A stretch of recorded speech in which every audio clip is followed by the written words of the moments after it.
Good evening प्यारे बच्चों। आज हम लोग वेक्टर के लास्ट टॉपिक को पढ़ेंगे। पिछले लेक्चर में बच्चों हम लोग डॉट प्रोडक्ट पढ़े थे। आज का टॉपिक है क्रॉस प्रोडक्ट। ठीक है, क्रॉस प्रोडक्ट को हम लोग वेक्टर प्रोडक्ट के भी नाम से जानते हैं। ठीक है, तो बेसिकली यही आज का टॉपिक है और ये हमारा आखिरी टॉपिक होगा। ठीक है, फिर एससीवी का सॉल्यूशन किया जाएगा। एससी वर्मा में जो भी वेक्टर से रिलेटेड क्वेश्चन दिए होंगे, चलिए देखते हैं। ठीक है, इसको हम लोग किस नाम से जानते हैं बच्चों? वेक्टर प्रोडक्ट के भी नाम से जानते हैं। ऐसा क्यों होता है? क्योंकि इसका रिजल्ट वेक्टर आता है। जैसे डॉट प्रोडक्ट का रिजल्ट कैसा आता था? Scalar quantity. तो क्रॉस प्रोडक्ट का जो रिजल्ट आता है वो क्या आता है? वेक्टर आता है। चलिए, इसको डिफाइन कैसे किया गया बच्चों? ए क्रॉस बी को कैसे डिफाइन किया गया? ठीक है, इसको कैसे डिफाइन किया गया है? Cross product of two vector is defined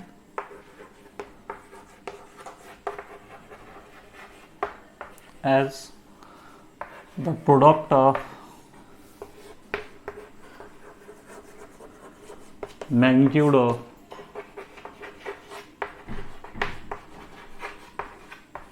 vector A and vector B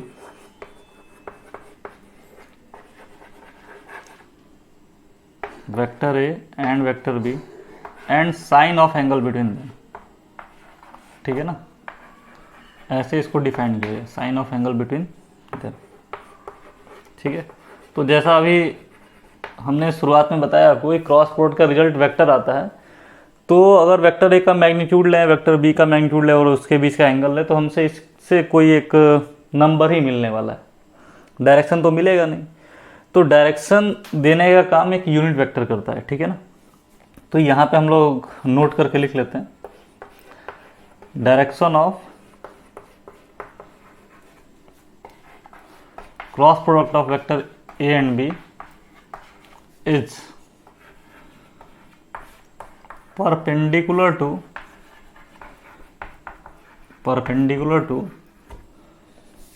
plane containing A and B। क्या बच्चों? perpendicular to plane containing A and B। ठीक है, vector A and vector B, मतलब A और B vector का cross product करेंगे तो जो हमें रिजल्ट मिलेगा, उस रिजल्ट का डायरेक्शन जिस प्लेन में वेक्टर ए एंड बी दिया उसके परपेंडिकुलर होना चाहिए।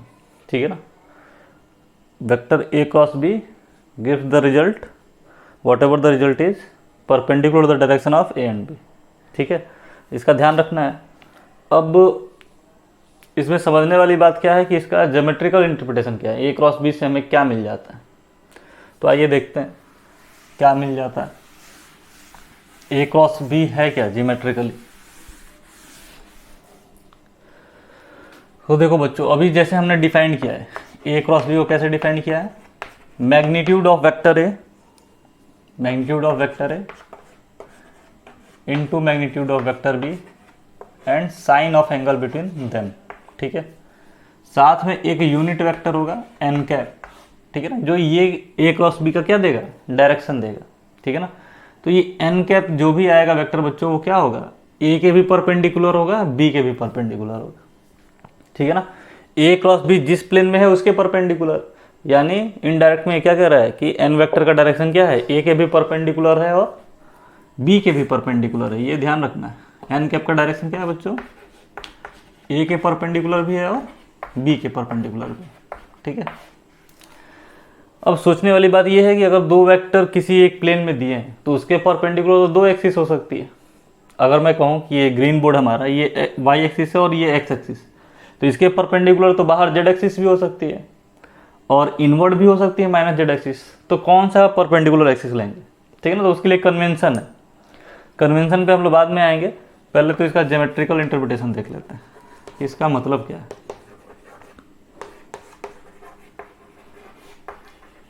ठीक है, ए क्रॉस बी। ठीक है ना, दो वेक्टर को ले लेते हैं बच्चों, ये ए वेक्टर हो गया, ये बी वेक्टर हो गया। क्लियर। और इन दो वेक्टर के बीच का जो एंगल है थीटा, तो एंगल बीच का कैसे लेते हैं, दोनों का टेल जुड़ा होना चाहिए। अब ध्यान से देखो, तो ये a sine theta into B है, ऐसे भी पढ़ सकते हैं, या फिर b sine theta into A भी पढ़ सकते हैं, कोई दिक्कत की बात नहीं है। तो a अगर ये है तो a का ये वाला कंपोनेंट क्या हो जाएगा, a cos थीटा, जो डॉट प्रोडक्ट में लेते थे हम लोग, और ये कंपोनेंट क्या हो जाएगा, a साइन थीटा। ठीक है ना। तो देखो a साइन थीटा ये क्या हो गया, परपेंडिकुलर वाली हाइट हो गई, और ये क्या हो गया, बेस हो गया। तो अब ध्यान से सोचो, तो एरिया ऑफ पैरेललोग्राम क्या होता है, इससे जो पैरेललोग्राम बनेगा ना, बेसिकली वो उसी की एरिया दे रही है। ए क्रॉस बी क्या कर रहा है, ये जो पैरेललोग्राम बनेगा उसका ही एरिया दे रहा है। तो एरिया ऑफ पैरेललोग्राम क्या होता है बच्चों, एरिया ऑफ पैरेललोग्राम क्या होता है, बेस इंटू हाइट, यही होता है ना। तो बेस इंटू हाइट, हाइट क्या है बच्चों, ए साइन थीटा, और बेस क्या है, बी, यानी ए बी साइन थीटा। यानी ए क्रॉस बी का जो मैग्नीट्यूड दे रहा है हमें, ठीक है ना, ए क्रॉस बी का हम मैग्नीट्यूड की केवल बात कर रहे हैं, तो ये क्या दे रहा है, एक magnitude of A cross B is area of parallelogram. ठीक है ना, ये क्या बता रहा है, एरिया ऑफ पैरेललोग्राम। ज्योमेट्रिकली तो ये क्या बता रहा है, एरिया। ठीक है। हाँ, अब बात रही डायरेक्शन की, कि ए क्रॉस बी जो आएगा वेक्टर, वो इन दो वेक्टर के परपेंडिकुलर आना चाहिए। ठीक है ना। तो आते हैं धीरे धीरे उस पर भी, पहले कुछ और प्रॉपर्टीज को देख लिया जाए।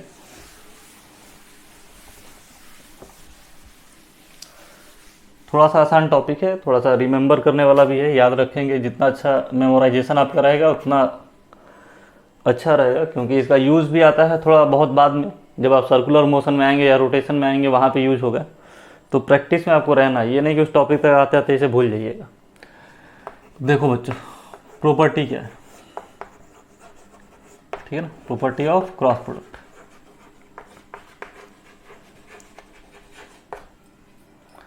पहली प्रॉपर्टी तो सिंपल सी है, ए क्रॉस बी, ठीक है ना, डॉट प्रोडक्ट की तरह नहीं होता है। कहने का मतलब क्या है कि ए डॉट बी हमारा बी डॉट ए के इक्वल होता था। ठीक है ना, आप ए में बी का क्रॉस प्रोडक्ट करो, चाहे बी में ए का क्रॉस प्रोडक्ट करो, सेम रिजल्ट नहीं आने वाला है। ठीक है, ये स्टेटमेंट गलत हो जाएगा, ये नहीं होता। ठीक है ना, A cross B B cross A के बराबर नहीं होगा। हाँ, मैग्नीट्यूड वाइज में सेम हो सकता है, वो डायरेक्शन वाली दिक्कत है, जो एन कैप है ना, वो इसको इक्वल होने नहीं देता है। ठीक है, यानी ये कॉम्पिटिटिव तो नहीं है, ये तो आपको याद रखना है, नॉट कॉम्पिटिटिव। ठीक है, इसका रिवर्स सही है, A cross B is equal to minus of B cross है, ये स्टेटमेंट सही। बात समझ में आ रही है, यानी वेक्टर का डायरेक्शन आप बदलोगे,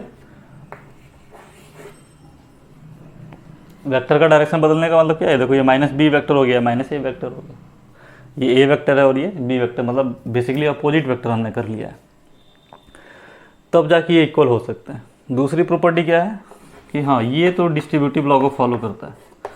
ठीक है, अगर ऐसे कोई वेक्टर है, तो अगर मैं इसको ए वेक्टर में बी वेक्टर का क्रॉस प्रोडक्ट करूं और ए वेक्टर में सी वेक्टर का क्रॉस प्रोडक्ट करूं, तो ये काम करेगा।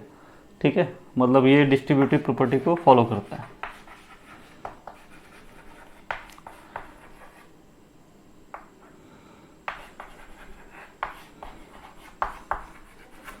ठीक है, तीसरी जो सबसे इंपॉर्टेंट बात है इसमें कि ए क्रॉस बी, ठीक है ना, ए क्रॉस बी जो भी आएगा, एक वेक्टर क्वांटिटी आएगा, तो हम मान लेते हैं वो वेक्टर क्या है, कोई आर वेक्टर है या फिर के वेक्टर, जो भी आपको एज्यूम करना है कर लो। इस के वेक्टर की खास बात क्या है, स्टार्टिंग में ही डिस्कस कर लिए, ये के वेक्टर परपेंडिकुलर होगा किसके, ए के, और ये के वेक्टर परपेंडिकुलर होगा किसके, बी वेक्टर के। ठीक है, क्योंकि इन दोनों का क्रॉस प्रोडक्ट हमको जो वेक्टर मिलता है वो इस प्लेन के परपेंडिकुलर होता है। तो अगर के ए के परपेंडिकुलर है और के बी के परपेंडिकुलर है, यानी दो वेक्टर आपस में परपेंडिकुलर हैं, तो उनका डॉट प्रोडक्ट जीरो हो सकता है। ये वेरीफाई करने के काम में आता है, के डॉट ए जीरो हो सकता है। ठीक है, सिमिलरली के डॉट बी भी जीरो हो सकता है। क्लियर? ये तो हो गई 3 प्रॉपर्टीज, ठीक है। अब अभी भी फंसा हुआ है मैटर कहाँ पे कि सर डायरेक्शन कैसे लेंगे। तो डायरेक्शन के लिए बच्चों कन्वेंशन कुछ डिफाइन किया गया, उस कन्वेंशन के हिसाब से हम प्लस माइनस लेते हैं। तो आइए उससे समझ लेते हैं, ठीक है, कन्वेंशन क्या कहता है। समय के साथ आपको कन्वेंशन की भी जरूरत नहीं पड़ेगी, लेकिन बिगनिंग में तो जरूरत है, ठीक है ना। फोर्थ है डायरेक्शन के लिए, direction of A cross B. ये तो मालूम है कि परपेंडिकुलर होगा, लेकिन किधर होगा ये पता करना। तो कन्वेंशन क्या है बच्चों, देखो ध्यान से, ठीक है ना। ये एक्स एक्सिस है हमारी, ये वाई एक्सिस है और ये जेड एक्सिस है। एक्स एक्सिस में को कौन सा यूनिट वेक्टर रिप्रेजेंट करता है, आई, और वाई एक्सिस को जे, सिमिलरली जेड एक्सिस को के यूनिट वेक्टर, ठीक है। तो देखो बच्चों, जब भी हम एंटी क्लॉकवाइज डायरेक्शन में चलेंगे, ठीक है ना, एक एग्जांपल समझ लेते हैं कि अगर मान लो मैं लिखूं आई क्रॉस जे, ठीक है, डायरेक्शन की बात नहीं करते हैं, तो ए क्रॉस बी क्या होता है, ए बी साइन थीटा। तो आई क्या है बच्चों, आई का मैग्नीट्यूड क्या है 1, जे का मैग्नीट्यूड क्या है 1, और इनके बीच में एंगल कितना है 90 डिग्री, ठीक है ना। आई और जे के बीच में एंगल कितना है बच्चों 90 डिग्री, ठीक है ना। तो मैग्नीट्यूड तो 1 ही आना है, कोई टेंशन की बात नहीं है। अब रही बात डायरेक्शन की, तो ये वो भी लॉजिकल सी बात है कि आई और जे के परपेंडिकुलर कौन सी एक्सिस हो सकती है, तो के हो सकती है, और तो कोई बची नहीं। अब के लेंगे कि माइनस के लेंगे, ये सवाल है। इसी के लिए हमको कन्वेंशन डिफाइन किया गया है, वो क्या है कि जब भी हम एंटी क्लॉकवाइज डायरेक्शन में चलेंगे, ठीक है ना, ध्यान से सुनिएगा, किस डायरेक्शन में, एंटी क्लॉकवाइज डायरेक्शन, तो पॉजिटिव लेंगे, और क्लॉकवाइज चलेंगे तो नेगेटिव लेंगे, ठीक है ना। जैसे ये मान लीजिए क्लॉकवाइज हो गया, तो क्लॉकवाइज नेगेटिव होगा, ठीक है। इसी को आप आगे जाके स्क्रू रूल के नाम से भी जानोगे। स्क्रू रूल क्या कहता है, स्क्रू रूल ये कहता है कि आप जिस डायरेक्शन में स्क्रू को रोटेट कर रहे हो, और रोटेट करने की वजह से वो जिधर भी जाता है वो डायरेक्शन हमारा हो जाएगा वेक्टर का। तो अब ध्यान से सोचो कि एंटी क्लॉकवाइज डायरेक्शन में हम स्क्रू को घुमा रहे हैं, तो एंटी क्लॉकवाइज डायरेक्शन में घुमाएंगे तो स्क्रू किधर आएगी, बाहर की तरफ। तो बाहर वाली एक्सिस कौन सी है, जेड वाली, इसीलिए पॉजिटिव लेते हैं। अब क्लॉकवाइज अगर घुमाते हैं तो क्या होता है, स्क्रू किधर की तरफ जाता है बच्चों, अंदर की तरफ। तो अंदर कौन सी एक्सिस होती, माइनस जेड एक्सिस, इसी के हिसाब से प्लस माइनस दिया गया, ठीक है। तो आप चाहो तो इसके हिसाब से भी याद रख सकते हो कि स्क्रू का रोटेशन जो है, ठीक है ना, स्क्रू का जो रोटेशन है वो एंटी क्लॉकवाइज में बाहर की तरफ आता है, इसलिए पॉजिटिव वाली एक्सिस लेते हैं, और क्लॉकवाइज में अंदर की तरफ जाता है, इसलिए नेगेटिव लेते हैं, ठीक है ना। तो देखो इसमें आई क्रॉस जे कैसे जा रहा है, एंटी क्लॉकवाइज, इसीलिए के लिया है हमने, ठीक है। अगर यही मैं कह देता कि जे क्रॉस आई क्या होता, तो जे से आई की तरफ आते, इधर की तरफ क्लॉकवाइज आ रहा है ना, तो माइनस के लिखते हैं, ठीक है। तो देखिए यहाँ से एक प्रॉपर्टी भी आपकी प्रूफ हो गई कि ए क्रॉस बी और B cross A same vector नहीं होते हैं। ए क्रॉस बी बच्चों अब क्या आ रहा है, के वेक्टर आ रहा है, और बी क्रॉस ए क्या आ रहा है, माइनस के वेक्टर आ रहा है, ठीक है ना। डायरेक्शन अपोजिट हो गई ना। हाँ, दूसरी प्रॉपर्टी पे भी ध्यान दोगे तो A cross B is equal to minus time of B cross A, मतलब इस वेक्टर में माइनस से मल्टीप्लाई कर दे तो ये टर्म और ये टर्म इक्वल हो जाएगी, ठीक है। यही दो शुरुआत की 2 प्रॉपर्टी थी जो अभी इससे पहले हमने लिखा था। बाकी अब कुछ नहीं करना है आपको, बस ये एक्सिस दिमाग में रखनी है और डायरेक्शन आप बताते जाओ।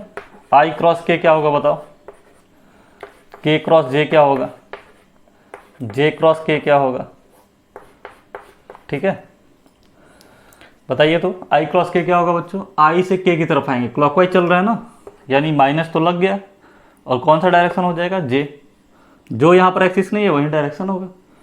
के क्रॉस जे क्या होगा बच्चों, के यहाँ पर है, जे यहाँ पे, माइनस आई कैप, क्लॉकवाइज घूम रहा है, इधर से इधर की तरफ जाएंगे तो कैसा हो जाएगा, क्लॉकवाइज डायरेक्शन। जे क्रॉस के बताओ बच्चों, जे से के की तरफ आएंगे एंटी क्लॉकवाइज, क्या हो गया, माइनस आई, ठीक है। क्या हो जाएगा, के क्रॉस जे क्लॉकवाइज है ना, एंटी क्लॉकवाइज, ठीक है, प्लस आई।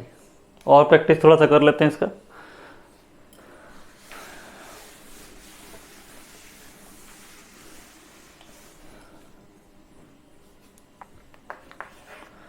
आई क्रॉस आई क्या होगा बच्चों, जे क्रॉस जे क्या होगा, के क्रॉस के क्या होगा, ठीक है। माइनस आई क्रॉस माइनस आई क्या होगा, या फिर प्लस आई ही रहने देता है, माइनस जे क्रॉस माइनस जे क्या होगा, ठीक है ना। के क्रॉस माइनस के क्या होगा, ये सारे की वैल्यू सेम आएगी, ठीक है, टेंशन लेने की बात नहीं है। हाँ, आई माइनस आई क्रॉस के क्या होगा, के क्रॉस माइनस जे क्या होगा, जे क्रॉस माइनस आई क्या होगा, ठीक है। जो भी आपके दिमाग में चल रहा है सब बना लो। माइनस के क्रॉस माइनस आई क्या होगा, ठीक है। और जो भी कॉम्बिनेशन बनेंगे देख लीजिएगा। चलिए, आई क्रॉस आई का मतलब क्या है बच्चों, एक वेक्टर आई, जो आई का जो डायरेक्शन है वही तो इसका भी है, क्योंकि ये सेम वेक्टर है, यानी दोनों पैरेलल हैं। तो आई क्रॉस आई करोगे तो क्या हो जाएगा, 1 × 1 साइन 0 डिग्री। दो पैरेलल वेक्टर के बीच में एंगल क्या है, 0, तो साइन 0 तो 0 होता है, तो ये भी 0 हो गया। सिमिलरली ये भी पैरेलल है तो ये भी 0 हो गया, ये भी क्या हो गया, 0 हो गया। यहाँ पे देखो, एक वेक्टर आई डायरेक्शन में है, दूसरा वेक्टर माइनस आई में, एंगल कितना है 180, साइन 180 भी 0 होता है। सिमिलरली ये भी 0 हो जाएगा, ये भी 0 हो जाएगा। मतलब वेक्टर के दो कंपोनेंट, वही या तो पैरेलल हो या तो एंटी पैरेलल हो, उनका क्रॉस प्रोडक्ट क्या आएगा, 0 ही आएगा, ठीक है ना। अनलाइक डॉट प्रोडक्ट में क्या होता था, जो सेम कंपोनेंट वाले वेक्टर होते थे उन्हीं का हम मल्टीप्लिकेशन करते थे। इसमें सेम कंपोनेंट वाले क्या हो जाएंगे, 0 हो जाएंगे। अब इसको देखते हैं, आई क्रॉस माइनस आई क्रॉस के, देखो करने का सिंपल सा तरीका क्या है, आप माइनस अपने दिमाग में रख लो। पहली बात, आई क्रॉस के बस निकालो, आई से के की तरफ इधर आएंगे ना, आई क्रॉस के क्या हो जाएगा, क्लॉकवाइज घूम रहा है, तो माइनस जे लिख लिए यहाँ पे, और माइनस पहले से आता, तो माइनस माइनस क्या हो गया, प्लस हो गया। उसी तरह के क्रॉस माइनस जे है तो आप के क्रॉस जे निकालिए, के वेक्टर ये है, जे वेक्टर ये है, ठीक है। के क्रॉस जे क्या हो गया, क्लॉकवाइज घूम रहा है, माइनस आई, तो माइनस पहले से आप बाहर ले चुके हैं, तो क्या हो गया, प्लस आई। जे क्रॉस माइनस आई बताओ, तो जे क्रॉस आई क्या हो गया बच्चों, जे क्रॉस आई क्या हो गया, के वेक्टर, तो जे क्रॉस माइनस आई क्या हो जाएगा, सॉरी, जे क्रॉस आई क्लॉकवाइज है ना, तो माइनस के, तो ये हो गया प्लस के, ठीक है। के क्रॉस माइनस आई बताइए, के इधर है बच्चों, आई इधर है, के क्रॉस आई क्या है, एंटी क्लॉकवाइज डायरेक्शन, ठीक है।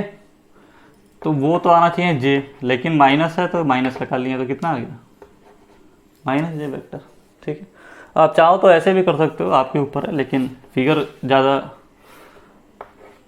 गंदा नहीं होना चाहिए। ये आई एक्सिस है तो इधर क्या हो गई, माइनस आई, इधर क्या हो जाता, माइनस जे, और अंदर की तरफ इधर क्या होता, माइनस के, ठीक है ना। तो एक्चुअली ये 3 डायमेंशनल एक्सिस है, तो हम 2D में नहीं बना सकते अच्छे से, तो बेटर है आप माइनस वाले टर्म को बाहर ले लो और के क्रॉस जे करके देख लो, या फिर जो भी वेक्टर दिया कर लो, और जो रिजल्ट आएगा उसमें माइनस से मल्टीप्लाई कर लेना, ठीक है। अब ये भी इंपॉर्टेंट है कि आप माइनस कितने टर्म बाहर लिए हैं, कहने का मतलब है कि माइनस जे क्रॉस माइनस आई रहता, दोनों में माइनस है ना, तो आप दोनों माइनस ले लो बाहर। जे क्रॉस आई देखो, जे क्रॉस आई, ठीक है ना, क्लॉकवाइज चल रहे हैं, तो क्या होता, माइनस के। अब एक बार माइनस से मल्टीप्लाई कर दे तो प्लस होता है, और फिर माइनस से मल्टीप्लाई कर दे तो माइनस होता है, माइनस इंटू माइनस प्लस हो गया ना, यानी रिजल्ट हमारा यहीं रहता, ठीक है। तो ये डायरेक्शन आपको निकालने आना चाहिए, क्रॉस प्रोडक्ट में डायरेक्शन का बहुत ही इंपॉर्टेंट रोल है, ठीक है। कैसे, मैं आपको बताता हूँ। एक क्वेश्चन आपका SC वर्मा में दिया हुआ है आपकी एक्सरसाइज में, वॉल्यूम फर्स्ट का क्वेश्चन है। देखिए कितना सुंदर सा क्वेश्चन है, क्वेश्चन देख के ही आपको फील हो जाएगा कि कितना कंसेप्चुअल क्वेश्चन वो पूछा हुआ है, ठीक है। आपको दिया हुआ है कि A vector, B vector and C vector are coplanar vector, ठीक है ना,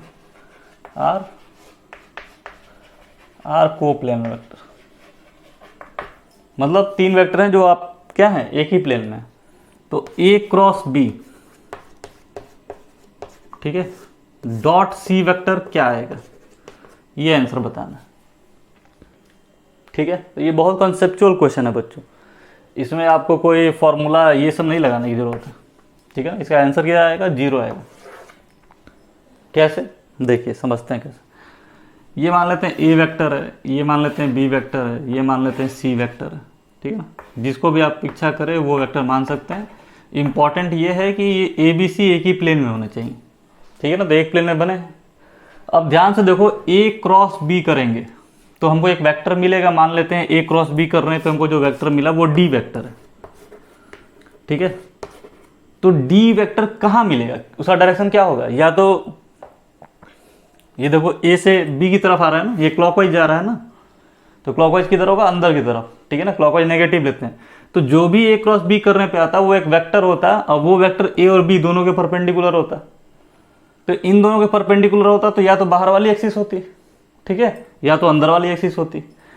रिजल्ट जो भी होता, ये कंफर्म था कि डी सी के परपेंडिकुलर हो जाता, क्योंकि सी तो इसी प्लेन में है, ठीक है ना। तो अगर इधर कोई वेक्टर होता तो वो सी के क्या हो जाता, परपेंडिकुलर होता। अब दो वेक्टर आपस में परपेंडिकुलर है तो उनका डॉट प्रोडक्ट क्या हो जाता, 0, क्योंकि हमें मालूम है डी डॉट सी क्या होता है, D C cos theta. Cos यहाँ पे कितना हो गया, 90 डिग्री, तो आंसर क्या आ जाता, 0। तो एक अच्छा सवाल है, बहुत कंसेप्चुअल सवाल है, इसीलिए रिकमेंडेड होता है आपके लिए कि एस सी वर्मा की बुक जरूर लगाएं, ठीक है ना। नंबर ऑफ क्वेश्चन तो उसमें है ही ठीक ठाक, साथ में हर एक क्वेश्चन में आप उसके कंसेप्ट को धीरे धीरे इन्हेंस करेगा। आप जो भी पढ़े हैं ना, आपको रियलाइज होगा कि अच्छा ये ज़रूरी क्यों था, ये ज़रूरी क्यों था, ये ज़रूरी क्यों था, ठीक है। तो वो बुक को आप ज़रूर प्रैक्टिस करना, ठीक है। स्टार्टिंग में अगर टफ लगे तो कोई रेफरेंस बुक ले लेना, हाँ, लेकिन समय के साथ कोशिश करना कि वो भी बुक लगाया जाए। चलिए, ये तो हो गई क्रॉस प्रोडक्ट की बातें। अब दो वेक्टर दिया उसका क्रॉस प्रोडक्ट निकालेंगे कैसे, ठीक है ना। तो देखो, मान लेते हैं बच्चों कि एक वेक्टर दिया है ए वेक्टर, नन कोप्लेनर वेक्टर दिया हुआ है, ठीक है ना, वेक्टर के कंपोनेंट्स में गिवन है,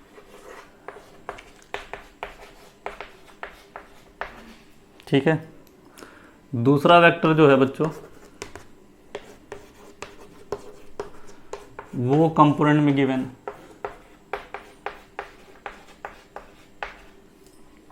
अब हमसे क्वेश्चन पूछा ए क्रॉस बी बताइए। तो पहले तो आइए हम लोग डिटेल डिस्कशन पे इसको समझते हैं क्रॉस प्रोडक्ट पे रिजल्ट क्या आता है। हालांकि हम उसको अप्लाई नहीं करेंगे जब भी क्वेश्चन सॉल्व करने जाएंगे तो, क्योंकि वो एक बड़ा मेथड है, हाँ, ठीक है ना। हम लोग शॉर्ट ट्रिक मेथड पे जाएंगे। तो पहले प्रोसेस को अप्लाई करते हैं। ए एक्स आई कैप, ठीक है बच्चों, क्या है, ए वाई जे कैप, और ये क्या है, ए जेड के कैप। इसका क्रॉस प्रोडक्ट करना है किसके साथ बच्चों, बी एक्स आई कैप, बी वाई जे कैप प्लस बी जेड के कैप। क्लियर। तो अभी जैसे हमने पढ़ा है कि भाई वेक्टर प्रोडक्ट मतलब क्रॉस प्रोडक्ट क्या है, डिस्ट्रीब्यूटिव लॉ को फॉलो करता है। मतलब इस वेक्टर का हम इससे मल्टीप्लाई कर सकते हैं, कोई दिक्कत नहीं है, क्रॉस प्रोडक्ट कर सकते हैं, इसका इसके साथ कर सकते हैं, इसका इसके साथ कर सकते हैं। तो ध्यान से देखिएगा जरा, आप बताइएगा, ए एक्स आई कैप को बी एक्स आई कैप के साथ क्रॉस प्रोडक्ट करेंगे तो रिजल्ट क्या आ जाएगा, 0, क्योंकि दोनों किधर हैं, एक ही डायरेक्शन में। ए एक्स आई कैप को बी वाई के साथ मल्टीप्लाई करेंगे तो देखो आई क्रॉस जे, ठीक है ना, यहाँ पे बना लेते हैं छोटा सा, ये आई है, ये जे है, ये के है, तो आई क्रॉस जे क्लॉकवाइज डायरेक्शन है ना, तो यहाँ पे रिजल्ट क्या आना चाहिए, के कैप, ठीक है। ए एक्स को बी जेड से करते हैं, ए एक्स बी जेड, तो आई क्रॉस के क्या होगा बच्चों, आई क्रॉस के क्लॉकवाइज हो जाएगा ना, तो माइनस जे कैप, इसीलिए पहले आगे माइनस लगा लिए थे, ठीक है। फिर आते हैं इस वाले टर्म पे, ए वाई बी एक्स से मल्टीप्लाई करेगा तो जे क्रॉस आई क्या होगा, जे क्रॉस आई, देखो तो बच्चों जे क्रॉस आई ये है ना, ठीक है। जे क्रॉस आई क्या होगा, क्लॉकवाइज चल रहा है ना, तो माइनस के कैप,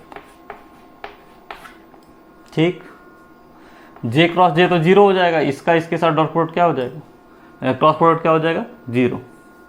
अब क्या बचा बच्चों, ए वाई, आप चाहो तो ये माइनस यहाँ भी लिख सकते हो, ठीक है, ए वाई बी जेड, ठीक है। जे क्रॉस के क्या होगा बच्चों, जे क्रॉस के एंटी क्लॉकवाइज डायरेक्शन है तो प्लस रहेगा आई कैप, ठीक है। सिमिलरली बी ए जेड बी एक्स क्या हो जाएगा बच्चों, ए जेड बी एक्स, ठीक है।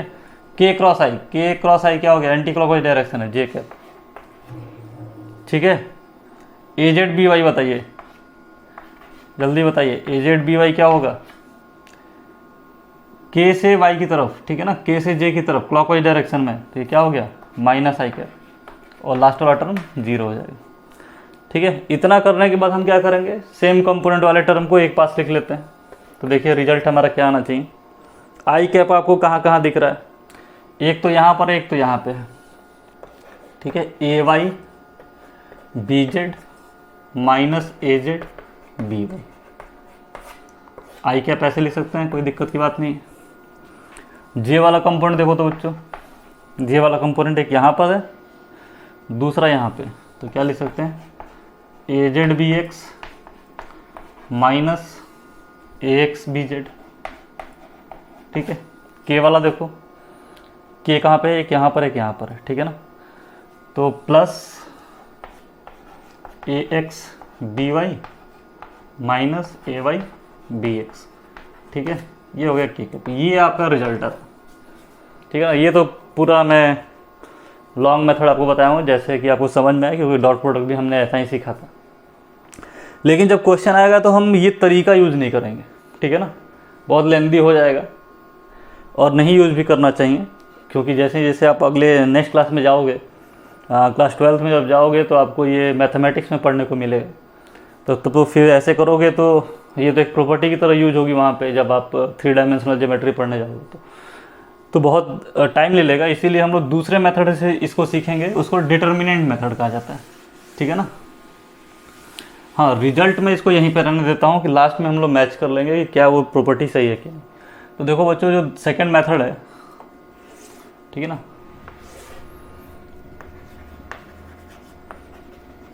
वो थोड़ा सा सिंपल। करना क्या रहता है कि आपको पहले तो सारे ऑर्थोगोनल यूनिट वेक्टर को यहाँ पे लिख लेना है, मतलब वेक्टर के जो जो भी कंपोनेंट है उनको आप लिख लो। आई यहाँ पर होगा, यहाँ पर हमेशा माइनस जे लिखना है, हमेशा, क्वेश्चन आपका कैसा भी हो।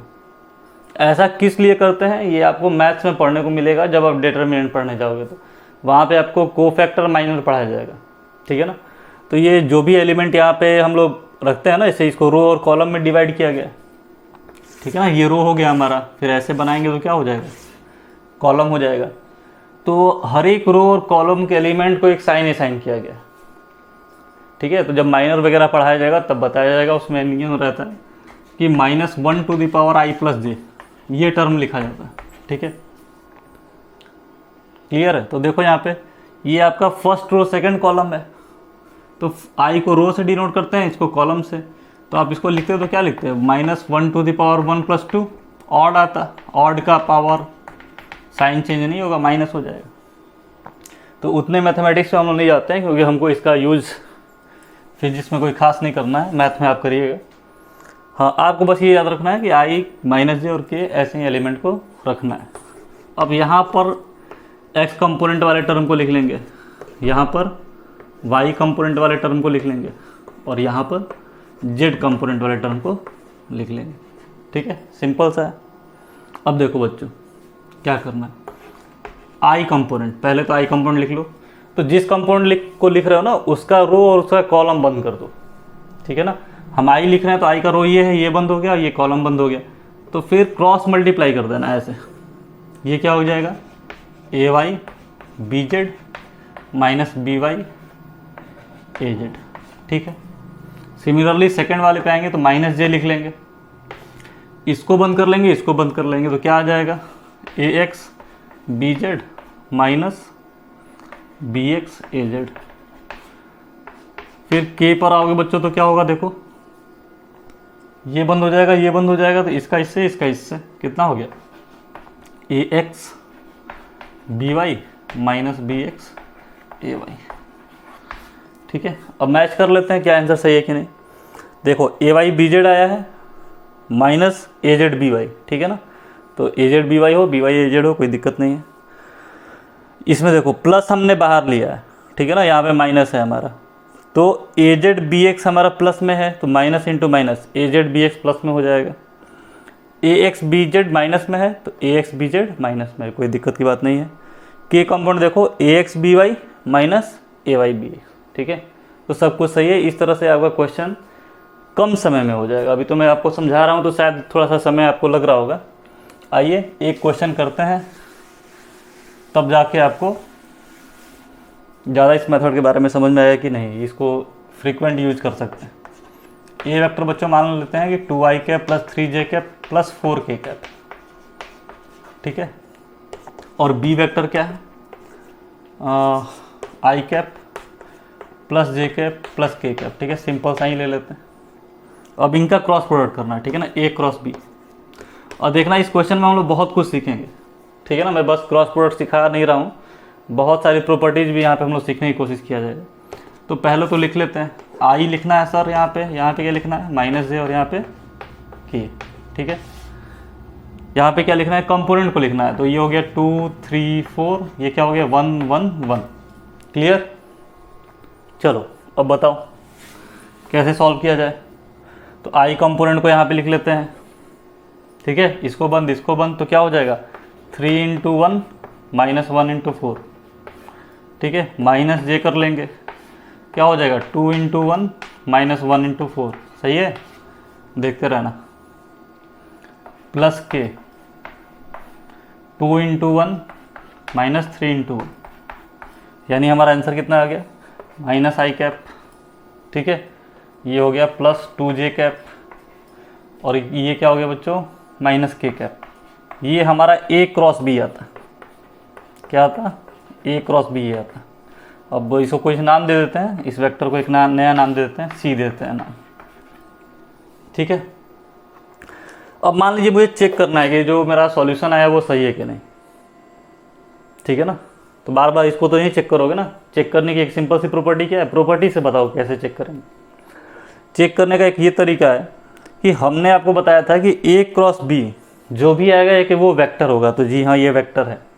और उस वेक्टर की खास बात क्या होगी कि वो इंडिविजुअल इन दोनों वेक्टर है क्या होगा, परपेंडिकुलर होगा। मतलब C vector is perpendicular to A vector and C vector is perpendicular to B vector. यानी अगर मैं सी वेक्टर का ए वेक्टर से डॉट प्रोडक्ट करूं तो 0 आना चाहिए, सी वेक्टर का बी वेक्टर के साथ डॉट प्रोडक्ट करूं तो 0 आना चाहिए। तो आइए डॉट प्रोडक्ट करके देख लेते हैं, वेरीफाई करने के लिए मैं कर रहा हूं। ए वेक्टर डॉट सी वेक्टर क्या आना चाहिए बच्चों 0। तो डॉट प्रोडक्ट में क्या करते हैं, सेम कंपोनेंट को मल्टीप्लाई कर लेते हैं। तो इसमें देखो बच्चों 2 है, इसका -1 है तो -2 आ गया, इसमें 3 है, इसमें 2 है तो क्या आ गया 6 आ गया, इसमें 4 है, इसमें -1 है तो क्या आ गया -4, 0 आ गया कि नहीं। यानी यहाँ से क्या प्रूफ हो गया कि ए वेक्टर परपेंडिकुलर है सी वेक्टर के। अच्छा, B vector dot C vector भी क्या होना चाहिए 0 होना चाहिए। देखते हैं, आई डॉट माइनस आई, जे 2 हो गया और ये भी -1 हो गया, ये भी क्या आ गया 0। तो जो हमने प्रॉपर्टी में जैसा पढ़ा जैसा समझा बिल्कुल रिजल्ट वैसा ही है, ठीक है। तो फिर से मैं यहाँ पे बता दे रहा हूँ कि ये रिजल्ट से हमको ये पता चला कि ए क्रॉस बी जो हमें वेक्टर आ रहा है, मान लीजिए वेक्टर आया सी, तो इस सी की खास बात क्या है कि ये ए के भी परपेंडिकुलर है और बी के भी परपेंडिकुलर है, उसी को हमने यहाँ पे वेरीफाई किया, ठीक है। तो कभी कभी क्वेश्चन ऐसे भी पूछ सकता है कि प्रूफ करिए कि ये तीनों वेक्टर क्या हैं, कोप्लेनर वेक्टर है। मान लीजिए मैंने आपको 3 वेक्टर दे दिया और आपसे पूछा कि कोप्लेनर है, कोप्लेनर है मतलब एक ही प्लेन में होंगे, तो आपका खुद ही दिमाग काम करना चाहिए कि उसमें से किसी 2 वेक्टर का क्रॉस प्रोडक्ट ले लेंगे। तो जो क्रॉस प्रोडक्ट लेने पे आएगा वो वेक्टर थर्ड वेक्टर का क्या होगा, परपेंडिकुलर होगा, तो उनका डॉट प्रोडक्ट 0 होना चाहिए। तो एक्चुअली में जो एससी बार में क्वेश्चन दिया था ना ऐसे, ए क्रॉस बी डॉट सी, ये हम यूज करते हैं ये पता करने के लिए कि क्या वो वेक्टर कोप्लेनर है कि नहीं। अगर इसका सॉल्यूशन 0 आ गया मतलब वो वेक्टर कोप्लेनर है, ठीक है। तो ये सारी चीज़ें आपको समय के साथ समझ में आने लगेंगी। चलिए और देखते हैं, आइए आगे। बाकी हम लोग वेक्टर के टॉपिक ख़त्म होने के बाद क्वेश्चन लगाएंगे, नो डाउट, ठीक है। क्वेश्चन लगाएंगे तो फ्रॉम बिगिनिंग सारी चीज़ डिस्कस कर लेंगे। चलो अब लास्ट टॉपिक बच्चों इसमें ये है कि अगर मुझे दो वेक्टर दे दिया, ठीक है ना, अभी हमने पढ़ा था कि ए क्रॉस बी ज्योमेट्रिकली क्या रिप्रेजेंट करता है, एरिया ऑफ पैरेललोग्राम, क्लियर है। तो अगर मान लीजिए मैं पैरेललोग्राम एक बना लेता हूँ, ठीक है ना, ऐसे, ठीक है, ये पैरेललोग्राम है। पैरेललोग्राम में साइड ना दे के हमको डायगोनल गिवन है। क्या गिवन है बच्चों, डायगोनल, ठीक है। ये D1 है और ये क्या है, D2। साइड नहीं गिवन है, क्या गिवन है, डायगोनल गिवन। और अब हमसे क्वेश्चन पूछा कि एरिया पैरेललोग्राम बताओ, ठीक है ना, क्या बताओ, एरिया ऑफ पैरेललोग्राम।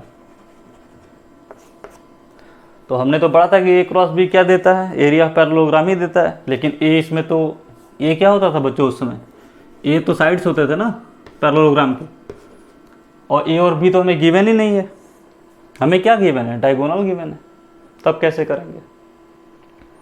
तो ध्यान से आप सोचोगे तो पैरेललोग्राम की खास बात क्या होती है कि अपोजिट साइड पैरेलल होते हैं और इक्वल होते हैं। यानी अगर इसको हम ए वेक्टर ऐसे बना लिए तो ये भी हमारा ए वेक्टर होगा, ये अगर बी वेक्टर है तो ये भी क्या होगा, बी वेक्टर होगा। अब देखो इसमें ट्रायंगल लगा के देखते हैं, आगे ट्रायंगल पढ़ा किस लिए गया है, कभी तो यूज जाए।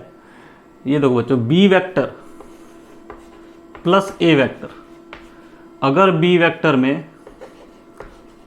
ए वेक्टर को जोड़ें, बी वेक्टर में ए वेक्टर को जोड़ें तो रिजल्टेंट जो आएगा वो हमारा क्या होगा, D1 वेक्टर होगा कि नहीं। अच्छा, D2 वेक्टर कैसे आएगा, ध्यान से देखो, ये हमारा बी वेक्टर है, तो अगर मैं इस वेक्टर में इस वेक्टर को जोड़ता, ठीक है ना, इस वेक्टर में इस वेक्टर को जोड़ता तो ये तो साइक्लिक वेक्टर बन जाता है एक तरीके से। देखो ऐसे गया ऊपर, फिर इधर आया, फिर इधर आया, साइक्लिक वेक्टर बनाना, ध्यान से देखना, ए वेक्टर ये वाला वेक्टर गया, ठीक है ना, फिर इधर आए तो माइनस बी वेक्टर लिखेंगे ना, ये बी वेक्टर है तो इसके अपोजिट वेक्टर कौन सा हो गया, ये वाला, ये माइनस बी वेक्टर हो गया, प्लस D2 वेक्टर, ये क्या होना चाहिए, 0, ठीक है।